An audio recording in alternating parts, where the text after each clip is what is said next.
मित्रों, एक गाय को मिला दान न करने का श्राप। क्या आप जानते हैं दान न करने से कौन सा पुण्य मिलता है तथा कौन सा पाप लगता है, और संसार का सर्वश्रेष्ठ दान कौन सा है? एक समय की बात है जब माता लक्ष्मी पृथ्वी लोक पर भ्रमण कर वैकुंठ में भगवान श्री हरि विष्णु के पास आती है और कहती है, हे प्रभु, आज जब मैं मृत्यु लोक पर भ्रमण कर रही थी तब मैंने देखा कि एक ब्राह्मण कन्या का विवाह किसी राजकुमार से हो रहा था। जब मैंने इस घटना को देखा तो मेरा मन विचलित हुआ। मैंने देखा कि ब्राह्मण खुश तो था, लेकिन उसकी आंखों में दुख के आंसू थे। हे प्रभु, इस घटना से मेरे मन में 3 शंकाएं उत्पन्न हुई है। तब श्री हरि मुस्कुराते हुए बोले, हे देवी लक्ष्मी, आपने आज कन्यादान देखा है, इसीलिए आपका मन विचलित हुआ है। आप अपने प्रश्नों को कहें, मैं उनके उत्तर अवश्य ही दूंगा। देवी लक्ष्मी कहती है, हे प्रभु, मेरा पहला प्रश्न है दान क्या होता है। मेरा दूसरा प्रश्न है कि किसी भी प्राणी को दान करने से कौन सा पुण्य मिलता है तथा कौन सा पाप लगता है। और मेरा तीसरा प्रश्न है कि संसार का सर्वश्रेष्ठ दान कौन सा है। तब श्री हरि मुस्कुराते हुए बोले, हे देवी लक्ष्मी, आपने आज समस्त मानव जाति के कल्याण हेतु अत्यंत महत्वपूर्ण प्रश्न किए हैं, जिसे संसार के प्रत्येक मनुष्य को ज्ञात होना चाहिए। मैं आपके इन सारे प्रश्नों के उत्तर एक सत्य घटित घटना के माध्यम से देना चाहता हूं, जो एक गाय की कहानी है जिसने एक राजा का उद्धार किया था। यह वही गाय है जिसका नाम सरस्वती नदी को देकर आज नंदा के नाम से प्रख्यात है। हे देवी लक्ष्मी, जो भी मनुष्य इस कथा को सुनता है उसे 100 गौ के दान का पुण्य मिलता है। जो मनुष्य इस कथा का प्रसार करेगा उनके मैं 21 अपराध क्षमा करता हूं और उसे मृत्यु के बाद मोक्ष की प्राप्ति होती है। आप इस कथा को पूरा और ध्यान से सुने। मित्रों, तब देवी लक्ष्मी कहती है, हे प्रभु, मैं इस कथा का श्रवण ध्यान पूर्वक करूंगी। कृपा करें और मुझे दान का महत्व समझाए। मित्रों, भगवान श्री हरि कहते हैं, हे लक्ष्मी, एक समय की बात है, पृथ्वी पर प्रभंजन नाम से प्रसिद्ध एक महाबली पराक्रमी राजा थे। फिर एक दिन वे उस वन में हिरण का शिकार खेल रहे थे। तब उन्होंने देखा एक झाड़ियों के भीतर नौजवान हिरनी आंखें मूंद कर शांत खड़ी है। वह राजा के ठीक सामने थी। मित्रों, भगवान श्री हरि कहते हैं, हे लक्ष्मी, प्रभंजन ने अत्यंत तीक्ष्ण बाण चलाकर उस हिरनी के कोमल शरीर को भेद डाला। तुरंत ही उसने 2 बाण चलाकर उसे जमीन पर गिरा दिया। घायल हिरनी ने चकित होकर अपनी चारों ओर नजर घुमाकर देखा, फिर उसे हाथ में धनुष बाण धारण किए राजा को अपने सामने ही खड़ा देख और वह अत्यंत क्रुद्ध होकर बोली, ओ मूर्ख, नीच राजन, यह तूने क्या किया? तुमने यह घोर पाप किया है। मैं यहाँ बेसावध खड़ी थी और निर्भय होकर अपने बच्चे को दूध पिला रही थी। इसी अवस्था में तूने इस वन के भीतर मुंह निरपराध हिरणी को अपने वज्र के तीक्ष्ण बाण से निशाना बनाया है। तेरी बुद्धि बड़ी खोटी है, इसलिए तू कच्चा मांस खाने वाले पशु की योनि में जाएगा। ये मेरा श्राप है, इसी वन में तू व्याघ्र हो जा। मित्रों, भगवान श्री हरि कहते हैं, हे लक्ष्मी, हिरणी का यह शाप सुनकर सामने खड़े हुए राजा की संपूर्ण इंद्रियां व्याकुल हो उठी। वे हाथ जोड़कर बोले, हे कल्याणी, मैं नहीं जानता था कि तू बच्चे को दूध पिला रही है। अनजान में मैंने तेरा वध किया है, अतः मुझ पर प्रसन्न होकर दया दिखाओ, मुझ पर कृपा करो और मुझे बताओ कि मैं व्याघ्रयोनि को छोड़कर पुनः मनुष्य शरीर को कब प्राप्त करूंगा। अपने इस शाप के उद्धार की अवधि तो बता दो। राजा के ऐसा कहने पर हिरणी बोली, हे राजन, आज से 100 वर्ष बीतने पर यहाँ नंदा नाम की एक गाय आएगी। उसके साथ तुम्हारा वार्तालाप होने पर इस शाप का अंत हो जाएगा। मित्रों, भगवान श्री हरि कहते हैं, हे लक्ष्मी, हिरणी के श्राप के अनुसार राजा प्रभंजन बाघ हो गए। उस बाघ का आकार बड़ा ही घोर और भयानक था। वह उस वन में काल के वशीभूत होकर हिरणों, वन्य जीवों का तथा मनुष्यों को भी मार मार कर खाने और रहने लगा। वह अपनी निंदा करते हुए कहता था, हाय, अब मैं पुनः कब मनुष्य शरीर धारण करूंगा। मैं ऐसे नीच निंदनीय कर्म, महान पाप भविष्य में कभी भी नहीं करूंगा। अब इस रूप में मेरे द्वारा पुण्य नहीं हो सकता। एकमात्र हिंसा ही मेरी जीवन की वृत्ति है। इसके द्वारा तो सदा दुख ही प्राप्त होता है। मित्रों, भगवान श्री हरि कहते हैं, हे लक्ष्मी, किस प्रकार से हिरणी की कही हुई बात सत्य हो सकती है? यह सोचता रहा और दिन ब दिन बीतते गए। जब बाघ को उस वन में रहते हुए 100 वर्ष हो गए, फिर एक दिन वहां गायों का एक बहुत बड़ा झुंड उपस्थित हुआ। उस वन स्थान में घास और जल की विशेष सुविधा थी। वही गायों के आने का कारण हुआ। वहां पर विशेष सुविधा होने के कारण ग्वालों ने भी गांव बसाया। उस वन में अब गौ की आवाजें गूंजनी लगी थीं। फिर एक दिन सभी गायें उसी वन में चरने को गईं। उनके झुंड में सबसे सुंदर, सदृढ़, निडर, उसी झुंड की नायक एक गाय थी जिसका नाम नंदा था। उस रोज चरते हुए वह उनसे बिछड़कर वन में बेभान होकर घूम रही थी कि तभी वह उसी बाघ के सामने जाकर खड़ी हो गई। मित्रों, भगवान श्री हरि कहते हैं, हे लक्ष्मी। गाय को अपनी ओर आते देख बाघ ने दौड़ते हुए उसे घेर लिया और कहने लगा, वाह क्या बात है, इतना सुंदर और मोटा निवाला खुद चलकर मेरे मुख में आया है। बाघ के ऐसे निष्ठुर वचन सुन नंदा घबराकर रोने लगी और बाघ से विनती करने लगी। उसकी ऐसी हालत देख बाघ ने पूछा, अरे ओ गाय, क्यों रो रही हो? ईश्वर और तेरी नियति ने तुझे मेरे पास अपना भोजन बनने हेतु भेजा है। यही विधि का विधान है, तू स्वयं चलकर मेरे पास आई हो। तभी गाय ने कहा कि मृगराज, आपको मेरा नमस्कार है। मैं मेरी मृत्यु के भय से नहीं रो रही हूँ, मुझे अपने बछड़े की चिंता है। मैंने अभी भी कुछ दिनों पहले मेरे पहले बच्चे को जन्म दिया है, जो कि माँ के दूध सिवाय कुछ भी नहीं खा सकता है। मुझे उसकी याद आई, इसलिए मैंने हुंकार भरी। मुझे पता है कि इस संसार के प्रत्येक प्राणी की मृत्यु निश्चित है। अगर मेरी मृत्यु आपके हाथों से निश्चित है तो विधाता भी इसे नहीं टाल सकते। हे बाघराज, आपसे मेरी एक अंतिम विनती है कि एक बार मुझे अपने बच्चे को देखना है, उसे दूध पिलाना है। उसे बताना चाहती हूँ अब हमारी यह अंतिम भेंट है, नहीं तो वह मेरी राह देखते देखते अपने भी प्राणों को त्याग देगा। उसे मेरी माँ और सखियों के साथ रहने के लिए मनाऊंगी और आपके पास वापस आऊंगी। मैं पूरे संसार को साक्षी मानकर आपको यह वचन देती हूँ। हे बाघराज, यदि मैं पुनः लौट कर ना आऊं तो मुझे पाप वहीं लगेगा जो ब्राह्मण का तथा माता पिता का वध करने से होता है। दुखी, अंधे, अपंग को जहर देने वालों को जो पाप लगता है, जो गौशाला में विघ्न डालते हैं, सोते हुए प्राणी को मारते हैं, तथा जो एक बार अपनी कन्या का दान करके फिर उसे दूसरे को देना चाहते हैं, उन्हें जो पाप लगता है वही मुझे भी लगे। मित्र को धोखा देने वाला जो पाप करता है, अन्न में विष देकर हत्या करने वालों को जो पाप लगता है, वे सारे महापाप मेरे ही भाग्य में आएंगे। नंदा की ये शपथें सुनकर बाघ को उस पर विश्वास हो गया और वह बोला, हे गाय, मुझे तुम्हारे वचनों पर पूरा विश्वास हो चुका है, किंतु अगर तुम्हें कोई बहला फुसलाकर कहें कि हंसी मजाक में या विवाह में गायों को संकट में बचाने से या प्राणों की रक्षा करने हेतु जो वचन दिए जाते हैं उनका पालन ना करने पर कोई भी पाप नहीं लगता है, किंतु इन बातों पर विश्वास मत करना। इस संसार में कई मूर्ख पंडित हैं जो स्वयं को विद्वान समझते हैं, तथा तुम यह मत सोचो कि ज्ञान से युक्त बातों के वचनों से बाघ को ठग लिया। आज तुमने ही धर्म का मार्ग दिखाया है, इसलिए अब तुम जाओ, अपने कथित कार्यों को पूर्ण कर वापस आ जाओ। तब गाय ने कहा, हे बाघ, तुम्हें भला कैसे कोई ठग सकता है? जो दूसरों को ठगना चाहता है वह तो अपने आप को ही ठगता है। यह संसार साक्षी है, इसलिए मैं जरूर वापस आऊंगी।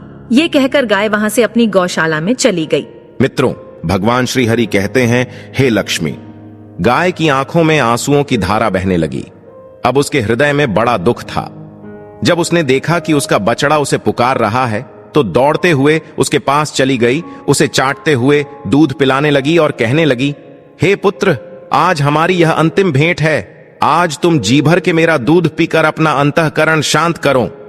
तब मां के ऐसे व्याकुल वचन सुन बछड़ा कहता है, मां, आज क्या हुआ है? आप ऐसे क्यों बोल रही हो? आप अत्यंत डरी हुई किसी मन की पीड़ा से दुखी दिखाई पड़ रही हैं। तब कहती है, हे पुत्र, मैंने आज एक बाघ को वचन दिया है कि उसका भोजन बनने हेतु मुझे वापस जाना है।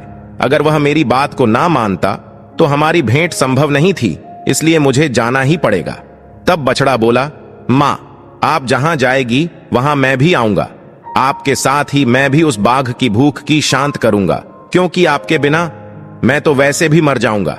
इससे अच्छा है मैं भी आपके साथ प्राण त्याग दूं। अपने बछड़े की ऐसी बातें सुनकर नंदा बोली, हे पुत्र, अभी तो तुमने कुछ भी नहीं देखा। तुम्हें अपना जीवन सुखपूर्वक व्यापन करना चाहिए, यही जीवन का सत्य है। एक दिन हर किसी की मृत्यु होना निश्चित है, लेकिन विधाता उसी की मृत्यु निश्चित करता है जिसकी आयु पूर्ण हो जाती है। मित्रों, भगवान श्री हरि कहते हैं, हे लक्ष्मी। नंदा अपने बछड़े को समझाकर अपनी सहेलियों से मिलने जाती है। नंदा पुत्र का मस्तक सूंघकर उसे चाटने लगी और अत्यंत शोक के वशीभूत हो डबडबाई हुई आंखों से बार बार लंबी सांस लेने लगी और पुत्र को निहार कर वह अपनी माता सखियों के पास जाकर बोली, माताजी, मैं अपने झुंड के आगे चढ़ती हुई चली जा रही थी। इतने में ही एक बाघ मेरे पास आ पहुंचा। मैंने अनेकों सौगंधें खाकर उसे लौट आने का विश्वास दिलाया है। तब उसने मुझे छोड़ा है। मैं बेटे को देखने तथा आप लोगों से मिलने के लिए चली आई थी। अब फिर वहीं जा रही हूं।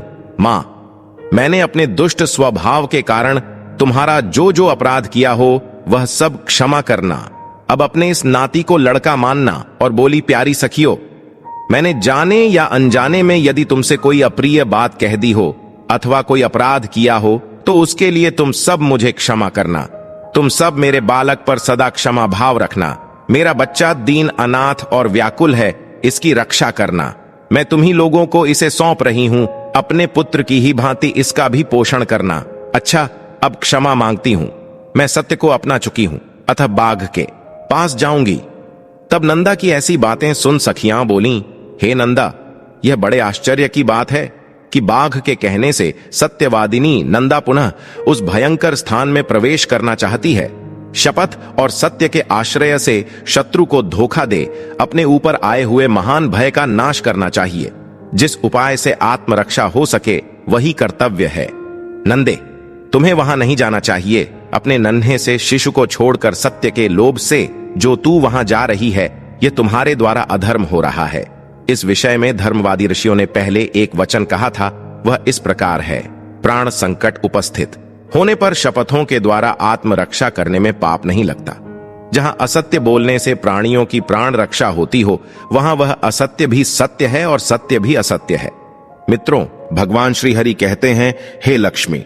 नंदा बोली, बहिनों, दूसरों के प्राण बचाने के लिए मैं भी असत्य कह सकती हूं, किंतु अपने लिए, अपने जीवन की रक्षा के लिए मैं किसी तरह झूठ नहीं बोल सकती।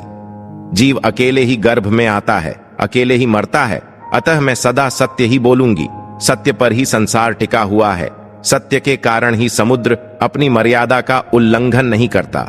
राजा बलि भगवान विष्णु को पृथ्वी देकर स्वयं पाताल में चले गए और छल से बांधे जाने पर भी सत्य पर ही डटे रहे। स्वर्ग, मोक्ष तथा धर्म सब सत्य में ही प्रतिष्ठित हैं। जो उस शुद्ध सत्यमय तीर्थ में स्नान करता है वह सब पापों से मुक्त होकर परम गति को प्राप्त होता है। 1000 अश्वमेध यज्ञ से भी सत्य का ही पलड़ा भारी रहेगा। सत्य ही उत्तम तप है, सत्य ही उत्कृष्ट शास्त्र ज्ञान है। तब सखिया बोली, हे नंदे, तुम संपूर्ण देवताओं और दैत्यों के द्वारा नमस्कार करने योग्य हो, क्योंकि तुम परम सत्य का आश्रय लेकर अपने प्राणों का भी त्याग कर रही हो। तुम कल्याणी हो। मित्रों, भगवान श्री हरि कहते हैं, हे लक्ष्मी। तदनंतर गोपियों से मिलकर तथा समस्त गो समुदाय की परिक्रमा करके वहां के देवताओं और वृक्षों से विदा ले नंदा वहां से चल पड़ी। चलते चलते उस स्थान पर पहुंची जहां वह तीखी दाढ़ों और भयंकर आकृति वाला मांसभक्षी बाघ मुंह खोलकर बैठा था। उसके पहुंचने के साथ ही उसका बछड़ा भी अपनी पूंछ ऊपर को उठाए अत्यंत तेज गति से दौड़ता हुआ वहां आ गया और अपनी माता और बाघ दोनों के आगे खड़ा हो गया। पुत्र को आया देख तथा सामने खड़े हुए मृत्यु रूप बाघ पर दृष्टि डालकर उस गाय ने कहा, हे बाघराज, मैं सत्य धर्म का पालन करती हुई तुम्हारे पास आ गई हूं। अब मेरे मांस से तुम इच्छानुसार अपनी तृप्ति करो।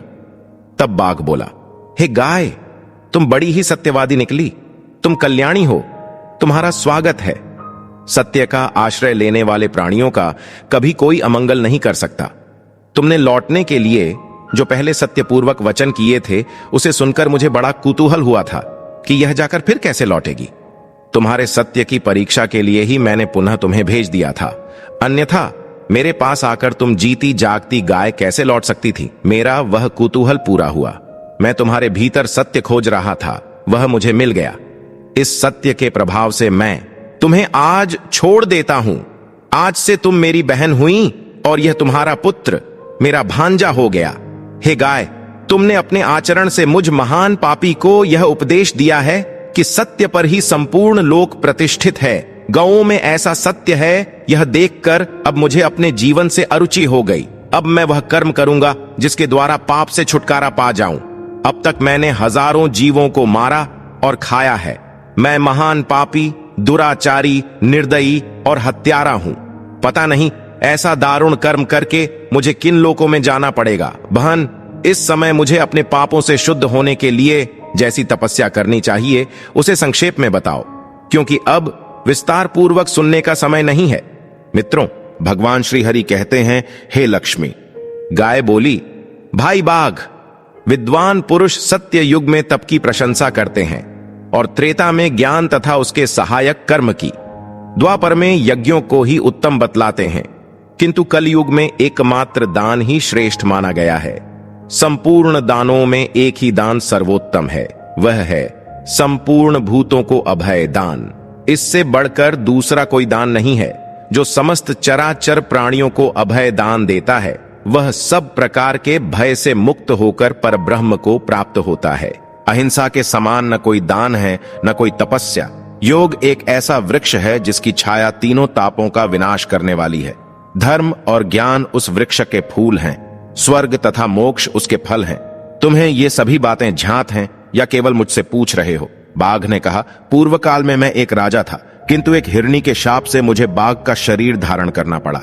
तब से निरंतर प्राणियों का वध करते रहने के कारण मैं सारी बातें भूल गया था। इस समय तुम्हारे संपर्क और उपदेश से फिर से मुझे उनका स्मरण हुआ है। तुम भी अपने इस सत्य के प्रभाव से उत्तम गति को प्राप्त होगी। अब मैं तुमसे एक प्रश्न और पूछता हूं। मेरे सौभाग्य से तुमने आकर मुझे धर्म का स्वरूप बताया, जो सत्पुरुषों के मार्ग में प्रतिष्ठित है। हे कल्याणी, तुम्हारा नाम क्या है? नंदा बोली, मेरे स्वामी का नाम नंदराज है, उन्होंने ही मेरा नाम अनंदा रख दिया है। मित्रों, भगवान श्री हरि कहते हैं, हे लक्ष्मी। नंदा का नाम कान में पड़ते ही राजा प्रभंजन शाप से मुक्त हो गए। उन्होंने पुनः बल और रूप से संपन्न राजा का शरीर प्राप्त कर लिया। वे बोले, हे नंदे, मैं धर्मराज हूं, तुम्हारी सत्यवाणी से तृप्त होकर यहां आया हूं। तुम मुझसे कोई श्रेष्ठ वर मांग लो। धर्मराज के ऐसा कहने पर नंदा ने यह वर मांगा, धर्मराज, आपकी कृपा से मैं पुत्र सहित उत्तम पद को प्राप्त हो तथा यह स्थान मुनियों को धर्म प्रदान करने वाला शुभ तीर्थ बन जाए। देवेश्वर, यह सरस्वती नदी आज से मेरे ही नाम से प्रसिद्ध हो, इसका नाम नंदा पड़ जाए। आपने वर देने को कहा, इसीलिए मैंने यही वर मांगा है। पुत्र सहित देवी नंदा तत्काल ही सत्यवादियों के उत्तम लोक में चली गई। राजा प्रभंजन ने भी अपने पूर्वोपार्जित राज्य को पा लिया। नंदा सरस्वती के तट से स्वर्ग को गई थी। मित्रों, भगवान श्री हरि कहते हैं, हे लक्ष्मी, अब मैं आपको दान के विषय में महत्वपूर्ण बातें बताता हूं, इसे आप ध्यान से सुने। स्वधर्म स्थिरता, स्थैर्य धैर्य मिनेन्द्रिय निग्रह, स्नानम मनोमल त्यागो दानम, वह भूतरक्षणम, अर्थात व्यक्ति का अपने धर्म में स्थिर अडिग रहना स्थिरता कहलाता है। अपनी सभी इंद्रियों को अपने नियंत्रण में रखना धैर्य है। अपने मन को बुरे विचारों से बचाए रखना स्नान है और सभी जीवों की रक्षा करना दान कहलाता है। हे देवी, आपका पहला प्रश्न था कि सबसे बड़ा दान कौन सा है? दान कब करना चाहिए? दान करना धर्म के अनुसार में बड़े ही पुण्य का काम माना जाता है। जो व्यक्ति दान धर्म करता है उसे जीवन भर सुख समृद्धि ही नहीं अपितु जीवन के बाद मोक्ष भी मिलता है। यानी निदान आपका लोक ही नहीं बल्कि परलोक भी सुधार देगा। अब मैं आपको बताता हूं कि संसार का सर्वश्रेष्ठ दान क्या है। दान का अर्थ है देने की क्रिया, अर्थात किसी दरिद्र और दुखी व्यक्ति की किसी न किसी रूप से सहायता करना दान कहलाता है। भगवान श्री हरि कहते हैं, हे लक्ष्मी, दातव्यमिति यद्न दीयते स्नुपकरिणे देशे काले च पात्रे च तद्दानम सात्विकम स्मृतम, अर्थात जो दान कर्तव्य समझकर किसी पर उपकार की आशा के बिना समुचित काल तथा स्थान में और योग्य व्यक्ति को दिया जाता है, वह दान सात्विक माना जाता है। जब व्यक्ति दान के महत्व को समझ लेता है तो वो इस सोच में पड़ जाता है कि क्या दान करना चाहिए और सबसे बड़ा दान क्या है। शास्त्रों के अनुसार दान पुण्य परमात्मा को पाने और मोक्ष का सबसे सरलतम मार्ग है। इसलिए इस संसार के हर व्यक्ति का धर्म है कि वह अपनी व्यस्त जीवन शैली से थोड़ा सा समय निकालकर दान अवश्य करें। इसे हम गरुड़ पुराण में वर्णित परमपिता ब्रह्मा जी और महर्षि व्यास के संवाद से आपको बताने का प्रयास करेंगे, जिससे इस विषय को समझना और भी आसान हो जाएगा।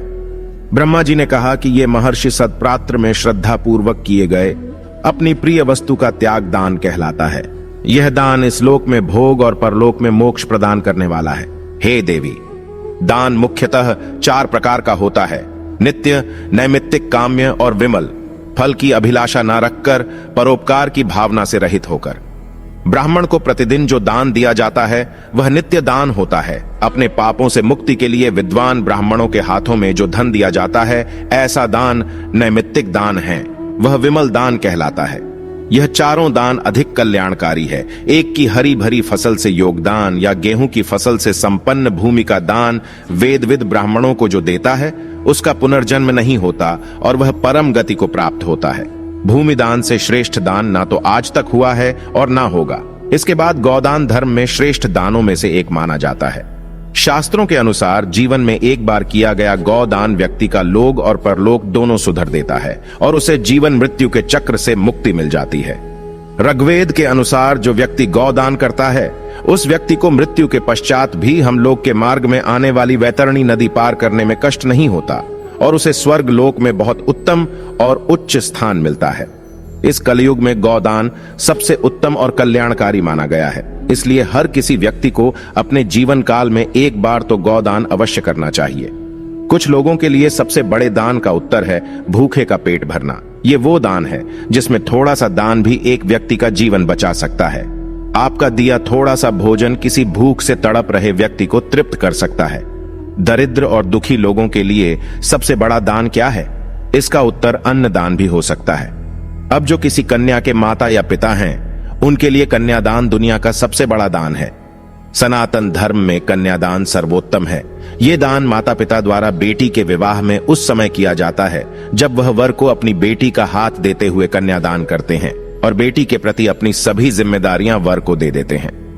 यह दान श्रेष्ठ दानों में ही सम्मिलित है। इसके अतिरिक्त जो व्यक्ति अपने जीवन में भूल चूक से अनेक को पाप कर्म करते हैं, उसके निवारण हेतु भी शास्त्रों में यह उपाय बताए गए हैं।